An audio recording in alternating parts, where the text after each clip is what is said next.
జరీనా అపురూప ప్రేమగాథ episode 03 దిజునా క్రోమోస్ గ్రహం యొక్క ప్రస్తుత పరిస్థితి ఒక్క ముక్కలో వివరించాలంటే అక్కడ ఒక భయంకరమైన మారణహోమం జరిగింది. మేధస్సు లేని మృగాలు తప్ప మేధో సంపత్తి గలిగిన జీవులు మొత్తం మృత్యువు ఒడిలోకి చేరారు. అది ఒక భీకర కరాళ మృత్యువు యొక్క విలయ తాండవం. ఇప్పుడు ఆ గ్రహం పూర్తిగా ఆ క్షుద్రశక్తి యొక్క ఆధీనంలోకి వచ్చింది. ఇప్పుడు జరిగిన మారణహోమం ఆ గ్రహంపై పూర్తి ఆధిపత్యాన్ని ప్రదర్శించడం కోసం జరిగింది. ఒక రకంగా చెప్పాలి అంటే ఆ గ్రహం పైన ఉన్న మేధోసంపత్తి గల జాతిని సమూలంగా నాశనం చేయడం, ఆ జాతికి సంబంధించిన ఆధారాలు, ఆనవాళ్లు లేకుండా చేయడం, వారి పూజా మందిరాలు పగలగొట్టడం, వారి పూర్తి ఆనవాళ్లను తుడిచివేయడం. అంటే ఒకవేళ గనక ఆ జాతివారు ఏ కారణం చేతైనా మళ్లీ జన్మ తీసుకుంటే వారి మూలాలు వారి సంస్కృతి వారికి తెలిసేదానికి ఒక్క చిన్న అవకాశం కూడా లేకుండా చెయ్యడం. ఇంకా ఆ గ్రహం మీద మళ్లీ పుట్టేవారు, ఆ గ్రహం ఇప్పుడు ఏ క్షుద్రశక్తి యొక్క అధీనంలోకి వెళ్ళిపోయిందో ఇంకపై దాని మాటే నెగ్గుతుంది. అంటే ఒకవేళ తరువాతి తరం అంటూ ఉంటే వారు ఇంక ఈ క్షుద్రశక్తి మాటే వింటారు. ఈ విశ్వంలో ఎక్కడికెళ్లినా తన జాతివారు, తను అనుసరించే అలవాట్లు ఉన్నవారు మాత్రమే ఉండాలి. ఇది తప్పు అని ఎదిరిస్తే ఆ ఎదిరించిన వాడికి మరణమే గతి. ఈ ఆలోచన దృక్పథం నుంచి పుట్టుకొచ్చిన భావజాలమే జెన్యూసైడ్ అంటారు.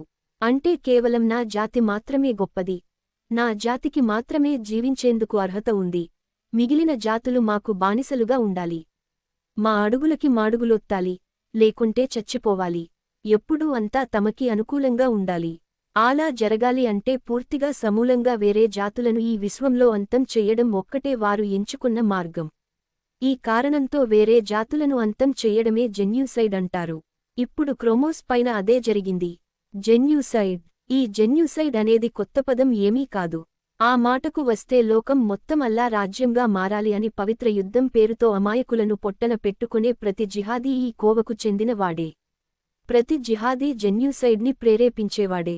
సరే, ఇప్పుడు కొంచెం ఈ విషయానికి గురించి పక్కన పెట్టి ముందు క్రోమోస్ పైన ఏం జరుగుతోందో చూద్దాం. డిమీటర్ మరియు ఇబీషు ఒక సరళ రేఖలోకి వచ్చి ఉన్నారు. ఒక పసుపచ్చని కాంతి ఆ ప్రాంతం మొత్తం ఆవరించుకుని ఉంది. ఆ కాంతిలో ఒక పదునైన భయంకరమైన తెల్లటి కోరలు తలుక్కుమని మెరుస్తున్నాయి. ఏరులుగా పారుతున్న రక్తంలోకి దోసిళ్లు ముంచి రక్తం తీసుకుని ఆ క్షుద్రశక్తి త్రాగింది. ఆ క్షుద్రశక్తి ఎలా ఉంది అంటే చూడటానికి ఒక అందమైన అమ్మాయిలాగా ఉంది. పొడవాటి జుట్టు, తెల్లటి మొహం, భయంకరమైన దాని నోట్లో మొలిచిన తెల్లటి కోరలు ఆ పసుపు పచ్చని కాంతిలో మెరుస్తున్నాయి. నల్లటి దుస్తులు వేసుకుని ఉంది. మెలికలు తిరిగిన నల్లటి గోర్లు. కుడి చేతికి ఎర్రని రత్నం పొదగబడిన ఒక ఉంగరం ధరించి ఉంది. ఎడమ చేతిలో ఒక మంత్రదండం పట్టుకుని ఉంది. దాని కంట్లో విచిత్రంగా ఆకుపచ్చని వజ్రాలు రెండు మెరుస్తున్నాయి. ఏవో మనం పెట్టుకునే స్పెక్ట్స్ లాగా ఉన్నాయి వాటిని చూస్తోంటే. కంటి స్థానంలో ఉన్న ఆ వజ్రాల ద్వారానే ఆ క్షుద్రశక్తి చూస్తోంది అన్నమాట. వికృతమైన వికటాట్టహాసం చేస్తూ ఈ విధంగా మాట్లాడసాగింది ఆ క్షుద్రశక్తి. హా హా హా, దిజునా, నా పేరు దిజునా. ఎవడురా ఈ గ్రహంపైన ముందు నిలబడగల శక్తి ఉన్నవాడు? సరిగ్గా 2 రాత్రులు పట్టింది ఈ గ్రహం మొత్తం నా పాదాక్రాంతం చేసుకోవడానికి. హా హా హా. న్యూ గాలక్సీ జీనియస్ ఆఫ్ గస్పాల్గా దిస్పీఆర్లోని సెక్టార్ 914లో ఈ క్రోమోస్ గ్రహాన్ని జ్ఞానదత్ బాగానే జాగ్రత్తగా దాచాడు. హా హా హా.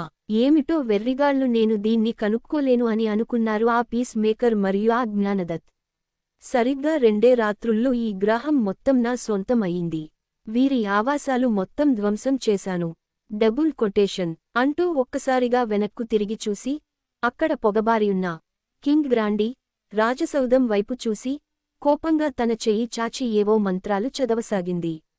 కొంతసేపటికి తన చేతుల్లో ఆకుపచ్చని రంగులో మండే ఒక అగ్నిగోళం ప్రత్యక్షమయ్యింది. ఆ అగ్నిగోళాన్ని ఆ రాజసౌధం వైపు విసిరింది. దిజునా. అంతే మరుక్షణంలో పెద్ద శబ్దం చేస్తూ ఆ రాజసౌధం కుప్పకూలిపోయింది. ఆ కుప్పకూలిన శిథిలాల మధ్యకు నడుచుకుంటూ వెళ్లి నిలబడి దిజునా ఇలా మాట్లాడసాగింది. దిజునా. హా. Point point point point point point point point point point point point point. ఇప్పుడు మొత్తం వీరి ఆవాసాలు ధ్వంసం అయ్యాయి. వీళ్ల పూజా మందిరాలలో డిమీటర్ మరియు ఇబీషుల విగ్రహాలు ధ్వంసం. వీళ్ల పూజా మందిరాలు ధ్వంసం. హా హా హా. రే జ్ఞానదత్, ఒకవేళ నీ ప్రమేయంతో ఈ జాతివారు ఇక్కడ ఉద్భవించినా వాళ్ళు నన్ను అనుసరిస్తారు తప్ప వాళ్ల మూలాలు తెలుసుకోవడానికి ఇంకా అవకాశం లేకుండా చేశాను. ఇప్పుడు ఇక్కడ జనామించబోయే తరువాతి తరానికి నేనే దేవతని. రేయ్ జ్ఞానదత్, ఒకవేళ నువ్వు ఇక్కడ మళ్లీ వీరి జాతిని ఇదే గ్రహంపై పెంచాలి అనుకుంటే పెంచుకో.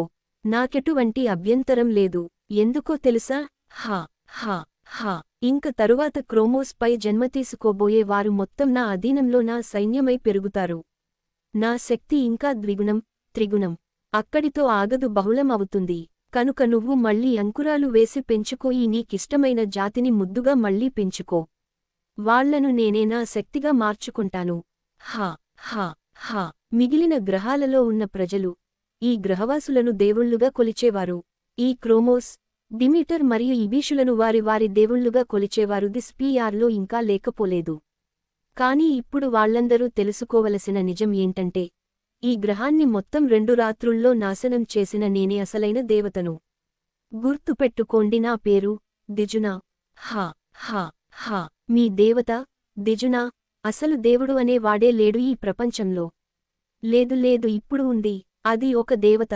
అది ఎవరో కాదు, నేనే దిజునా, ది గోడెస్. హా. డబుల్ కొటేషన్ అని వికృతంగా నవ్వసాగింది. దిజునా ఇలా నువ్వుతోండంగా అక్కడికి 5 గుర్రపు తలలు కలిగిన ఒక పాము లాంటి జీవి ఒకటి పాక్కుంటూ వస్తోంది. దాని నడుముభాగం దగ్గర 2 ముక్కలుగా విడిపోయి ఉంది. అది అనుకున్నప్పుడు ఒక మెరుపులాంటిది వచ్చి ఆ 2 భాగాలూ కలుసుకుంటున్నాయి.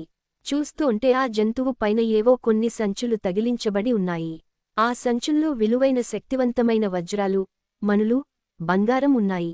ఆ విచితమైన జంతువుని చూస్తూ వికృతంగా నవ్వుతోంది ఆ క్షుద్రశక్తి. దిజునా. అలా నవ్వుతూ ఈ విధంగా మాట్లాడసాగింది దిజునా. హా. డెలీఫానీ, అద్భుతం.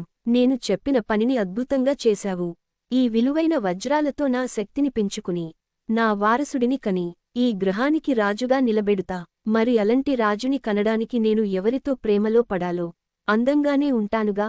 ఆ మ్యాగ్బెత్ అధినేత క్రిస్టలీడోనే నాకు సరైన జోడీ. నా యొక్క శక్తికి వాడైతే నిలబడగలడు. మామూలు జీవి అయితే నాతో రతిక్రీడను మొదలు పెట్టమునుపే నన్ను ముద్దు పెట్టుకున్న అనంతరం మృతువు ఓడికి చేరుతాడు. నా గోర్లు ఏ జీవినైనా తాకిన అనంతరం విషపు జ్వాలల్లో మాడిపోతాడు. కనుక నేను సాధారణమైన జీవితో రతికి ఉపక్రమింపలేను. అందుకనే క్రిస్టలీడోని ఎంచుకున్నాను. సరే, క్రిస్టలీడోని ఎంచుకున్నాను, బాగానే ఉంది. కాని వాడిని లొంగదీసుకోవడం ఎలా? ఏముంది, ఇంత మారణహోమం జరిగాక కూడా, ఈ కింగ్ గ్రాండితో అంత భీకరమైన పోరు జరిపాక కూడా వాడిని నా కళ్లతో లొంగదీసుకునే కదా ఈ గ్రహాన్ని సమూలంగా నేను నాశనం చేసింది. అసలు ఈ కింగ్ గ్రాండి ఎంత వెర్రివాడు. డబుల్ కొటేషన్ అంటూ కొన్ని గంటల క్రితం జరిగిన విషయానికి ఆ కింగ్ గ్రాండిని చంపిన వైనం గుర్తుకు తెచ్చుకుంటోంది దిజునా. కొన్ని గంటల క్రితం కింగ్ గ్రాండి యొక్క రాజసౌధం దగ్గర భీకరమైన వాయిస్లో నగరం మొత్తం హైవాట్ స్పీకర్స్ నుండి పెద్ద శబ్దంతో అనౌన్స్మెంట్స్, ప్రతి ఇంట్లో చెవులు చిల్లులు పడేట్టు ప్రజలను దేని గురించో అప్రమత్తం అవ్వండి అని హెచ్చరికలు జారీ చేస్తున్నారు. ఆ అనౌన్స్మెంట్స్ ఈ విధంగా వస్తున్నాయి. Alert everyone, threat nearby, protective robots, laser weapon attack initiate, code red, alarm declared, emergency declared, space warheads get ready, alert in your position, warlocks and wizards, wave your wands to protect your king, just do or die, kill whatever comes before you, every citizen of Chromos chapter 144. Don't panic. Don't step out of your house. This is not emergency drill. This is a real emergency. Protective robots on the way. Citizens, get ready with your weapons. This is a real emergency. I repeat, this is a real emergency. ఇంతలో ఉన్నట్టుండి సడన్గా హా అన్న భీకరమైన ఆర్తనాదం వినిపించింది. ఆ speakers గుండా వినబడింది. అంతే, చివరికి ఆ వస్తున్న అనౌన్స్మెంట్ కూడా ఆగిపోయింది. అక్కడ ఇప్పుడు జరిగేది ఏమిటో ఎవ్వరూ ఊహించలేక అంతు చిక్కక భయాందోళనతో ఇంకా ఉంది. యాస్టరిస్క్ అనౌన్స్మెంట్స్ యొక్క తెలుగు అనువాదం. ఇంచుమించు ఆ అర్థం వచ్చేట్టు. అందరూ జాగ్రత్తగా, పూర్తి స్పృహతో ఉండండి. శత్రువు దగ్గరలో ఉన్నాడు. ప్రొటెక్టివ్ రోబోట్స్, అందరూ దాడి చెయ్యడానికి సిద్ధం కాండి. ఆకాశం నుండి దాడి చెయ్యడానికి సిద్ధం కాండి. మీ పొజిషన్లో మీరు స్పృహతో సిద్ధంగా ఉండండి. మంత్రవాదులకు పిలుపు ఇది. మీ మంత్రదండాలు తిప్పి శత్రువుని ఎదిరించి రారాజుని రక్షించండి. ప్రజలారా, మీ ఇండ్ల నుండి బయటకు రావద్దు. భయపడవద్దు. మేము ప్రొటెక్టివ్ రోబోట్స్ని పంపుతున్నాము. మీకు సహాయం అందుతుంది. కొంచెం ఓపిక పట్టండి. దయచేసి ఎవ్వరూ ఇళ్ల నుండి బయటకు రాకండి. అత్యవసర పరిస్థితులు నెలకొన్నాయి. ఇది ఎమర్జెన్సీ డ్రిల్ కాదు. ఇది నిజమైన యుద్ధం. Real emergency. ఇంట్లో నుంచి దయచేసి బయటకు రాకండి. మీ ఎదురుగ్గా ఏమొస్తే దాన్ని కాల్చి పడేయండి. దేనికి వెనుకాడకండి. Closing bracket. ఆ థ్రెట్ దిజునా చేసిందా, లేకుంటే ఇంకెవరిచేతైనా చేయించిందా తెలుసుకోవాలని ఉందా? అయితే ఫాలో మై సిరీస్. జరీనా, అపురూప ప్రేమగాథ. ఇంకా